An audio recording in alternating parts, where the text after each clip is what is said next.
What is your take on the social networks banning the president? Was this the right move or was this too late? Emily, this is a really hard place to be in. I think the main thing that The Social Dilemma was trying to communicate as a film is that it's not just that there's individual accounts that can incite violence, but that this business model for the last 10 years, by being incentivized to put each of us into a narrower and narrower channel of reality that is incompatible with others, that is sort of a cult factory. It produces these self-reinforcing cults. We just saw that on display on January 6th. And in the film, Tim Kendall, another guest that we've had on here together with you, said in the film that the short term, what he's worried about is civil war. And when the film came out, I think a lot of people thought that was too extreme a statement to make. And I think we're seeing that escalation as being the natural progression of this business model that incites violence, not just about individual actors like Trump. And so now we're in this difficult position where, I think we have autocrats, a handful of tech CEOs who can make unilateral, non-democratic decisions about essentially digital impeachment. You can digitally impeach the president, and you just have to get employees at those companies to believe and put pressure on the tech CEOs, and they will make that choice, and that's what's happened. But I think those who are rightly concerned about that need to ask the alternative of simply allowing this machine to continue without any kind of digital articles of impeachment, that there are conditions in which people violate norms or incite violence, and we are lacking those. And I think, if anything, what this moment calls for is almost a constitutional convention for the digital world, so that people do not see this as a moment in which this is a power grab by one political party over the other, and instead see this as the moment in which we come to terms with the fact that we need a digital constitution for how to deal with this new situation. Would you say that we're on the brink of civil war, or are we already in the middle of a civil war? Is there a digital civil war being waged online right now that exploded at the Capitol? Emily, I want to be really careful about the saying, I think, in race car driving, where you don't put your attention on where you don't want to go. And so I don't think that we need to talk in terms of, this is meant to be a warning, right? I think you can make the argument that this is a moment of escalation and conflict, right? The deplatforming of what 71 million people view as the elector that they voted for is a very significant act, which is, again, why I think we need to come together to say, what is the Constitution? What are the articles of impeachment for the digital world? Because one of the things is that, as I said in my Senate testimony 2 years ago, when software eats the world, as Mark Andreessen said, what that really means is that private interests start eating up the public institutions. Just as I said, in Social Dilemma, when YouTube eats Saturday morning cartoons, we lose all the protections for Saturday morning. And now you have a private company governing what used to be a publicly interested part of the attention economy, which is children's television. When you have Facebook eat up election advertising, we deregulate election advertising. And we also lose the democratic procedures for what we want election advertising to be. What does it mean for it to be fair? And so when the private eats the public, it deregulates the public. We lose those protections, and we don't have democratic accountability. We don't have a kind of constitution for what do we want that new sphere to be. And so whether we're talking about digital impeachment and deplatforming people, or we're talking about what are the safe forms of virality, because I think we have to look at, is the viral-based business model where anyone can post anything and it can be spread to billions of people. That's a kind of exponential weapon. We've decoupled that power from responsibility, meaning that I can say anything I want without accountability, and that's a broken system. We need some kind of constitutional convention to reconcile this.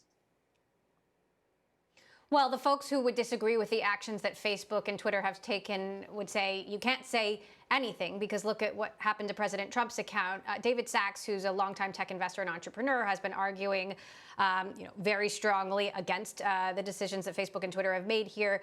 One of his tweets in response to someone pointing out that, look, these are private companies who can decide to do business or not do business with whoever they want. He said, if your views are preferred by tech oligarchs, you can instantly get distribution to millions.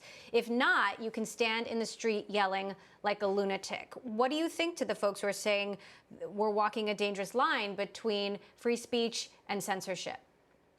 No, quite. Well, listen, I mean, I think we all know that there's no clean answer here for a free speech versus not free speech or censorship conversation. I think the distinction that Renee DiResta and I have been on for 2 years now, calling there's a difference between freedom of speech and freedom to reach, meaning exponential audiences. Just like I can go to a kitchen store and buy a pair of knives, I don't have to do a background check or get an education or training about how to use knives because the power is very limited.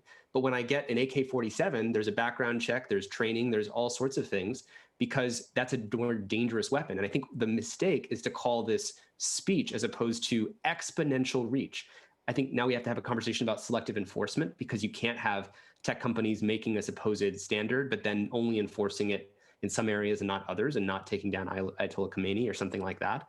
But again, it's a false dichotomy between free speech versus censorship, as opposed to what are the rules that make up our digital sphere? What do we want our digital nation? Because this is a digital country now, right? That's essentially what's happened. We are a cyborg democracy. We are a democracy with a digital brain implant that is the Facebook brain implant.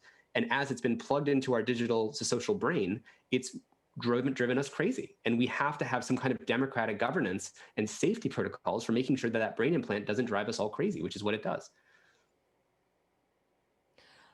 What are your biggest fears, Tristan, right now? I mean, you point out it's not just about the president. He's got plenty of followers who are still on these platforms, and followers who are angry. What are you most afraid of at this moment about the social dilemma? I mean, I'm simply afraid of this driving up even more polarization. So right now, to 71 million people in this country, it looks like a digital act of war has happened. And I worry about what response that will generate if it's not immediately pulled back into a democratic conversation. What is the way to govern the digital world that we're all participating in? We don't elect who works at Twitter, or who has the executive ranks at Twitter, or who's on the trusted safety teams at Twitter or Facebook, for that matter.